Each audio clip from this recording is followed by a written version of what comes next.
ये सृष्टि 84 घटनाओं से गुजर चुकी है। 84 बार ये हो चुका है। इस अर्थ में सिर्फ 21 अब तक किसी रूप में मौजूद है। 63 पूरी तरह से गायब हो चुकी है। इससे फर्क नहीं पड़ता कि आप कैसे ढूंढें, पर आप उन्हें अपने सिस्टम में याददाश्त के चिन्हों के रूप में देख सकते हैं।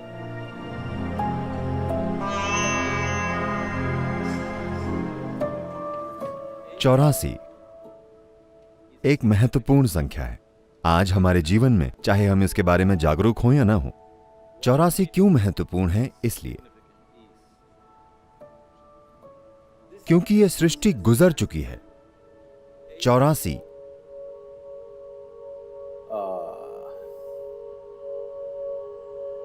घटनाओं से।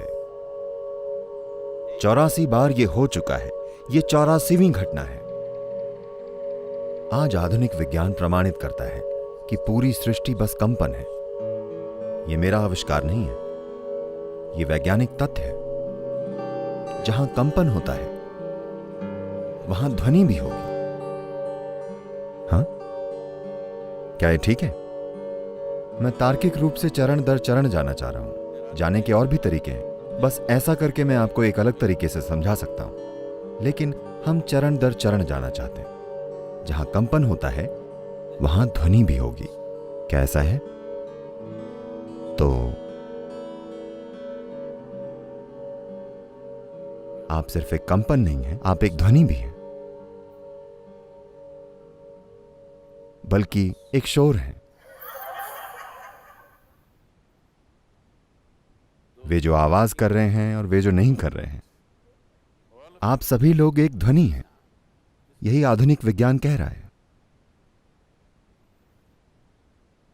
और बहुत पहले किसी ने आपसे कहा था कि सबसे पहले शब्द था, और वो शब्द है भगवान।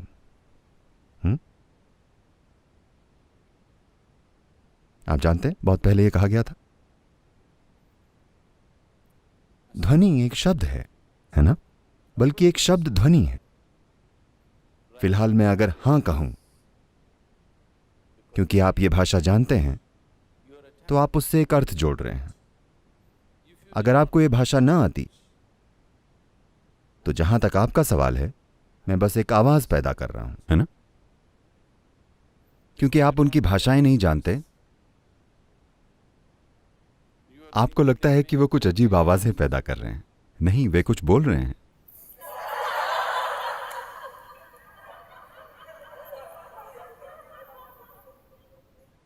अगर मैं ऐसी भाषा में बोलूं जो आप नहीं जानते, तो आप स्वाभाविक रूप से सोचेंगे कि मैं कुछ अजीब आवाजें पैदा कर रहा हूं, है कि नहीं?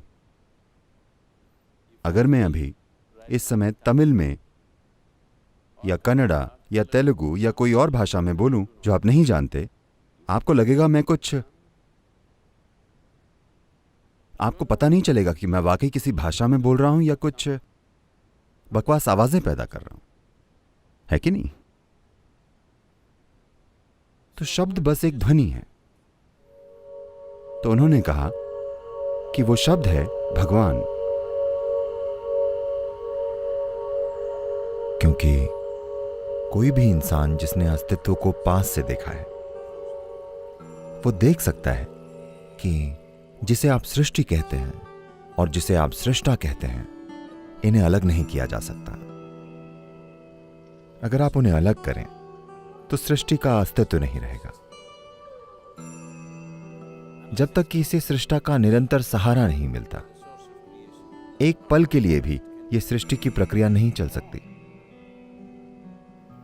क्योंकि सृष्टि बन नहीं चुकी है, यह निरंतर बन रही है। हाँ, क्या आप निरंतर बन रहे हैं या बन चुके हैं? मैं उम्मीद करता हूं कि आप बन नहीं चुके हैं। You are an ongoing process. आप एक जारी प्रक्रिया हैं। सृष्टि की भागीदारी के बिना सृष्टि एक जारी प्रक्रिया कैसे होगी? वो निरंतर भागीदारी है, वो अलग नहीं हो सकता। तो इसी वजह से उन्होंने कहा सबसे पहले शब्द था, मतलब from total, unmanifest, पूर्ण अव्यक्त अस्तित्व जिसकी जब अभिव्यक्ति शुरू हुई तो सबसे पहली चीज जो हुई थी वो ध्वनि थी। वैज्ञानिक भी सहमत हैं कि बिग बैंग हुआ था। बैंग मतलब ध्वनि है ना। भारत में बहुत सुंदर तरीके से व्यक्त किया गया है कि पहले और एकमात्र ईश्वर जो दुनिया के इस हिस्से में मौजूद थे वे थे रुद्र। रुद्र का मतलब है वे जो गरजते हैं, गरजने वाले। तो उन्हें रुद्र इसलिए कहा गया क्योंकि यही सृष्टि की शुरुआत है, क्योंकि ये एक गर्जन है। वैज्ञानिक इसे बैंग कहते हैं। अब वैज्ञानिक बैंग के सिद्धांत को वापस ले रहे हैं कि एक बिग बैंग हुआ था। वे कह रहे हैं कि कई बैंग हुए थे। तो आज के एक मशहूर भौतिक विज्ञानी जिन्होंने कई मशहूर किताबें लिखी हैं, हाल ही में उन्होंने एक किताब लिखी है। मैंने वो पढ़ी नहीं, मैं उनसे मिला। उन्होंने एक किताब लिखी है, endless universe. हाँ, अंतहीन ब्रह्मांड। हमेशा विज्ञान ने यह विश्वास किया है कि हर चीज की एक शुरुआत और एक अंत होता है। अब भौतिक विज्ञानी अंतहीन ब्रह्मांड के बारे में बात कर रहे हैं। यौगिक प्रणाली में हमेशा एक निरंतर फैलते हुए ब्रह्मांड की बात की गई है। पहली बार शीर्ष स्तर के भौतिक विज्ञानी ये मानने लगे हैं कि कोई शुरुआत या अंत नहीं है, ये अंतहीन ब्रह्मांड है। ये एक मशहूर सिद्धांत है जो अभी वैज्ञानिक समुदाय के बीच है कि ब्रह्मांड अंतहीन हो सकता है। तो जब मैं इनसे चर्चा कर रहा था, मैंने पूछा कि क्या यह संभव है कि वो एक बैंग नहीं बल्कि एक गर्जन थी, एक निरंतर गर्जन। उन्होंने इस बारे में सोचा और उन्होंने कई चीजों के बारे में सोचा और वे बोले ये हो सकता है। शायद वो एक बैंग नहीं था, वो एक गर्जन थी। वो एक पल में नहीं हुआ, वो कुछ समय तक गरजा और फिर धीरे धीरे सृष्टि बनने लगी। तो पहला रूप, पहले ईश्वर को गरजने वाला कहा गया। रुद्र मतलब गर्जन करने वाला। तो मैंने पूछा आपको क्या लगता है उन्होंने कितनी बार गर्जन किया होगा? वो बोले हम कह नहीं सकते। हम कह नहीं सकते क्योंकि हमारे पास जानने का कोई तरीका नहीं है कि कितनी बार, लेकिन निश्चित रूप से उन्होंने एक से ज्यादा गर्जन की थी। फिर मैंने कहा किसी दिन अगर आपकी खोज आपको वहां पहुंचाती है तो इसे एक सहायक चिन्ह के रूप में रखिए कि वे 84 बार गरजे थे। उन्होंने पूछा आप कैसे जानते हैं, किस आधार पर यह कह रहे हैं? मैंने कहा अपने सिस्टम में देखकर मैं कह रहा हूं कि सृष्टि ने 84 बार गर्जन किया है और ये आगे भी कई गर्जन करेगी। ये कुल मिलाकर 112 बार गर्जन करेगी। जब ये आखिरी बार गर्जन करेगी तब कोई शुरुआत और कोई अंत नहीं होगा, ये शाश्वत सृष्टि होगी। वो बहुत दूर है, पर मैंने उनसे कहा कि आप 84 को किसी तरह के सहायक स्तंभ के रूप में रखिए। आपके पास मशीन और गणित है, मैंने एक और एक कितना है ये भी नहीं सीखा। आपने ये सभी चीजें सीखी हैं, आप उन पर काम कीजिए। किसी दिन अगर आप एक संख्या तक पहुंचेंगे तो आप इस संख्या तक पहुंचेंगे, ये 84 होगा। ऐसा कैसे हो सकता है, उन्होंने पूछा। मैंने कहा अगर आप आज एक पेड़ काटते हैं तो लोग उसके तने में मौजूद छल्लों या चक्रों को देखकर कहते हैं कि पिछले 1000 सालों में अकाल कब पड़ा था, ज्यादा बारिश कब हुई थी, आग कब लगी थी, सब कुछ है ना। अगर आप अपने सिस्टम में अपनी जागरूकता का इस्तेमाल करके प्रवेश करते हैं तो इस सृष्टि का पूरा इतिहास इसमें लिखा हुआ है। 84 बार ये सृष्टि गरज चुकी है। हम इस 84वें गर्जन में हैं। 84 गर्जनों के कारण जो हुआ है, हम वहां हैं। उन 84 सृष्टियों में से जो हुई हैं, 83 हो चुकी हैं, ये वाली हो रही है। इनमें से जैसे सृष्टि हो रही है निरंतर, विलीन होना भी निरंतर हो रहा है। तो विलीन होने की प्रक्रिया कुछ सृष्टियों के लिए शुरू हुई और ये विलीन होती गईं। उनमें से सिर्फ 20 अब तक विलीन होने की प्रक्रिया में हैं। विलीन होने के अलग अलग स्तर हैं। बाकी की पूरी तरह से मिट चुकी हैं, सिवाय इसके कि आप अपनी जागरूकता में उन्हें देख सकते हैं, इस सृष्टि में देख सकते हैं, क्योंकि किसी रूप में इनमें उनका शेष भाग या अनुभव मौजूद है। उसी तरह जैसे आपके जीवन का अनुभव आपके हर काम में आपके साथ होता है, सृष्टि की प्रक्रिया भी हर सृष्टि का अनुभव अगली सृष्टि में अपने साथ लेती आई है, अगले में और उसके अगले में। हालांकि वे पूरी तरह से अलग हैं, हालांकि वे पूरी तरह से अलग हो सकती हैं। देखिए, आप स्कूल गए और फुटबॉल खेली, और ये 25 साल पहले हुआ था। अब अचानक से अब आप 45 साल के हैं और एक चोर आपके घर में घुस गया। जब आपके घर में चोर घुसता है, You are not going yeah like this. You will go like this. आप आ करके ऐसे नहीं करते, आप ऐसे करेंगे। क्योंकि आपका फुटबॉल का खेल अचानक ऐसी चीज जो आप पूरी तरह से भूल चुके हैं, वो कहीं आपके सिस्टम में है, वो बाहर आ जाती है। आप चोर को एक फुटबॉल की गेंद की तरह मारते हैं, न कि कराटे किक या कलरीपट्टू किक या किसी और तरह। तो वो अनुभव आपने फुटबॉल शायद 1 महीने या 3 महीने के लिए खेली होगी, लेकिन वो अनुभव, उस अनुभव का बचा हुआ हिस्सा आप में अब भी गहरा समाया हुआ है और ये कहीं एक बिल्कुल अलग जगह में व्यक्त होता है। इसी तरह आप हर समय विकसित हो रहे हैं। इसी को हम कर्म कहते हैं। तो ये व्यक्तिगत कर्म है जिसके बारे में हम बात कर रहे हैं, लेकिन एक ब्रह्मांडीय कर्म होता है। सृष्टि का अपना कर्म होता है, क्योंकि सृष्टि खुद एक कर्म है ना? सृष्टि का बनना क्या ये एक काम नहीं है? काम मतलब कर्म, ये कर्म है। उस कर्म का बचा हुआ हिस्सा हमेशा अगले स्तर की सृष्टि तक और फिर अगले स्तर तक पहुंचता है।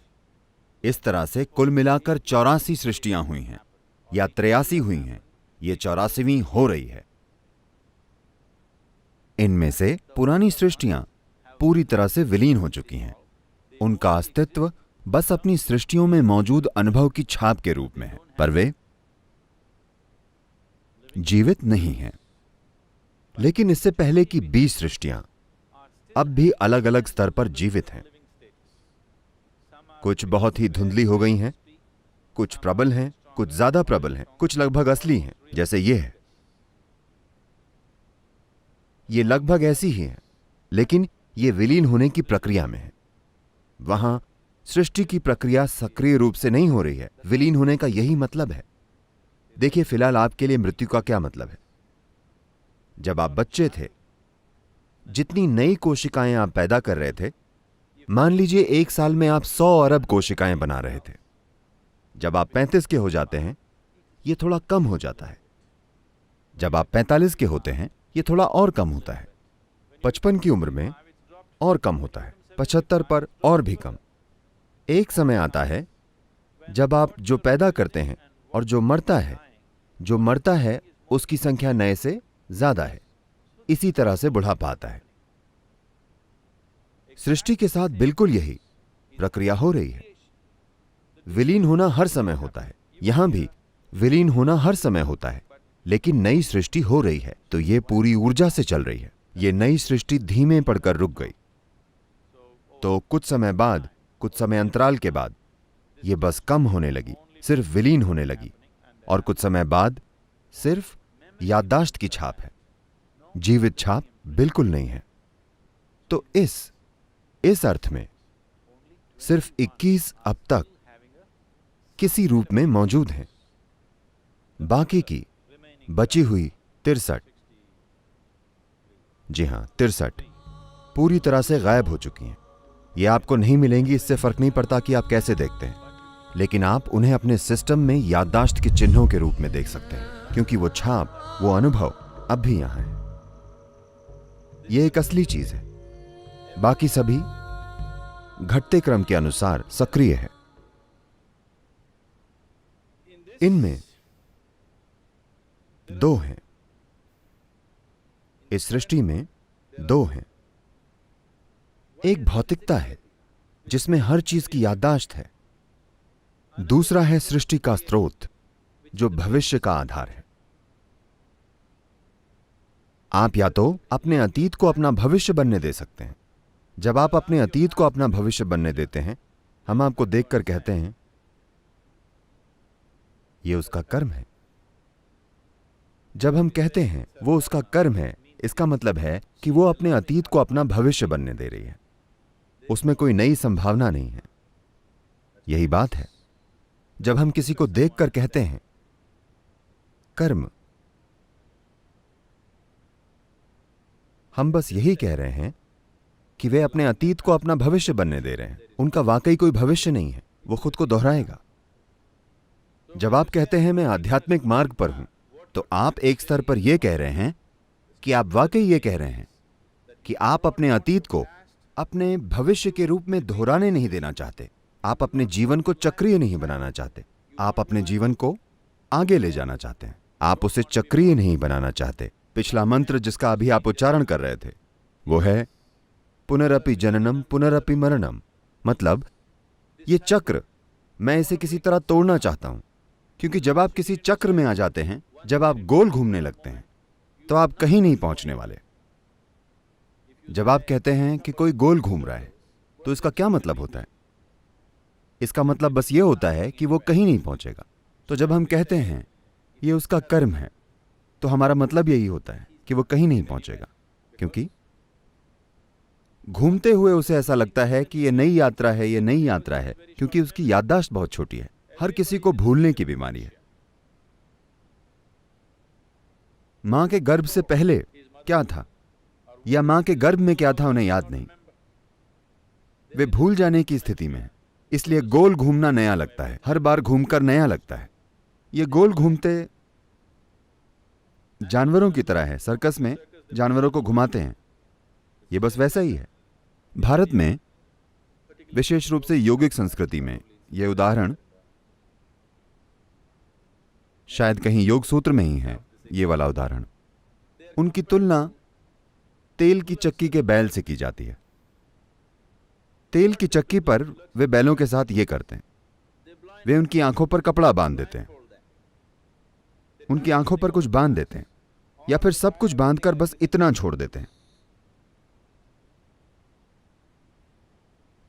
और ये एक तेल की चक्की है, पर बैल सोचता है वो कहीं जा रहा है। जैसे आप ट्रेडमिल पर चढ़ते हैं और ऐसा लगता है कि आप कहीं जा रहे हैं, पर आप कहीं नहीं जा रहे हैं। यही कर्म है। तो ये आयाम जिसे आप अभी देख रहे हैं वो दो स्तरों पर है।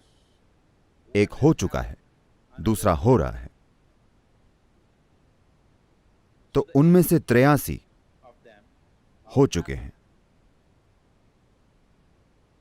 अगर आप संख्याओं में बात करना चाहते हैं तो 83वां हो चुका है, पर अब भी हो रहा है। बचे हुए हिस्से के रूप में यह अब भी हो रहा है। आपका जन्म हो चुका है। क्या ये हो चुका है? जन्म हो गया है, पर अब भी हो रहा है ना? आपकी मृत्यु हो चुकी है, लेकिन अब भी हो रही है। आप समझे? आपकी मृत्यु तय है ना? यह पहले ही हो चुकी है। जिस पल आप पैदा हुए थे आपकी मृत्यु हो गई थी। मृत्यु की ओर आपका पहला कदम हो गया था, पर अब भी हो रहा है। आप इसके पूरे होने का इंतजार कर रहे हैं, या आप इसे टालना चाहते हैं, लेकिन यह हो रहा है ना? और यह पहले ही हो चुका है। तो आप में एक और आयाम है जिसका जन्म नहीं हुआ है, न ही मृत्यु होगी। अगर आप उस आयाम को छुएं, सिर्फ तभी आप में भविष्य जैसी कोई चीज होगी। वरना आपके पास बस कर्म है। कर्म मतलब आप अपने अतीत को भविष्य के रूप में दोहरा रहे हैं। आप शायद रंग बदल रहे हों, आप शायद तरीके बदल रहे हों कि आप उसे कैसे करते हैं, पर फिर भी वही चीज है, कुछ भी अलग नहीं है। वही चीज जो गुफा में रहने वाला आदमी करता था, आप भी वही कर रहे हैं। तरीके और क्षमता शायद बदल गई हो, लेकिन चीज वही है। क्या ऐसा नहीं है? ये एक लंगर है, ये एक लंगर है। आपने लंगर फेंक दिया है और आप अपनी नाव को चलाने की कोशिश कर रहे हैं। ज्यादा से ज्यादा वो गोल घूम सकती है ना? तो हम लंगर खींचने की या लंगर की रस्सी काटने की कोशिश कर रहे हैं ताकि अगली बार नाव चलाने पर वो दूर चली जाए। तो पूरी आध्यात्मिक साधना इसी पर आधारित है कि आप मुक्त होना चाहते हैं। मुक्त का मतलब यह नहीं है कि आपको भूलना होगा, लेकिन आपको उस याददाश्त से मुक्त होना होगा जो आपको चलाती है। और यह याददाश्त सिर्फ आपके मन में नहीं, आपके शरीर की हर कोशिका में याददाश्त है। वंश विज्ञान और अन्य चीजों से यह हमारे लिए बिल्कुल स्पष्ट है कि आप में अपने पूर्वजों की याददाश्त है और आप आज भी उनकी तरह बर्ताव कर रहे हैं। आपकी नाक आज भी उनके जैसी है। आप देखिए, अगर आपने हाल ही में नाक की सर्जरी ना करवा ली हो, हाँ, There are many symbols. कई सारे प्रतीक हैं या शरीर में कई पहलू हैं जो स्पष्ट रूप से ये कहते हैं कि इन 84 सृष्टियों की याददाश्त अब भी आपके शरीर में मौजूद है। ये सृष्टि के हर परमाणु में है। तो आप उसे साफ करना चाहते हैं, आप उस याददाश्त को साफ करना चाहते हैं, क्योंकि ये याददाश्त आपको बांधती है। ये याददाश्त आपको जुड़े होने की भावना देती है, पर साथ ही साथ आपको बांधती है, आपको जाने नहीं देती। तो जब आप साधना करते हैं तो आप सब कुछ काटने की कोशिश करते हैं, क्योंकि काटे बिना, अपना लंगर काटे बिना आप आगे नहीं जा सकेंगे। तो ये याददाश्त मुझे क्यों रोके रखती है? इसी याददाश्त ने आपके शरीर को और आप जो अभी हैं उसे एक रूप और समग्रता दी है। इसके बिना, इस याददाश्त के बिना यह शरीर नहीं बनाया जा सकता। एक कोशिका के जीव की याददाश्त आप में हुए बिना, उस सारी जानकारी के विकास की प्रक्रिया से गुजरकर आपका रूप लिए बिना, उस याददाश्त के बिना यह शरीर एक रूप लेकर टिक नहीं सकता। तो याददाश्त आपकी दुश्मन नहीं है। बात यह है कि आपको उसे संभालना नहीं आता। आप उसमें समा गए हैं, यही समस्या है। आप उसमें समा गए हैं, अब आप उससे बाहर आना चाहते हैं। आप याददाश्त का इस्तेमाल करना चाहते हैं, लेकिन आप ये नहीं चाहते कि वो आपका इस्तेमाल करे। यही आध्यात्मिक साधना है कि आप एक भविष्य चाहते हैं जो आपके अतीत से अलग हो।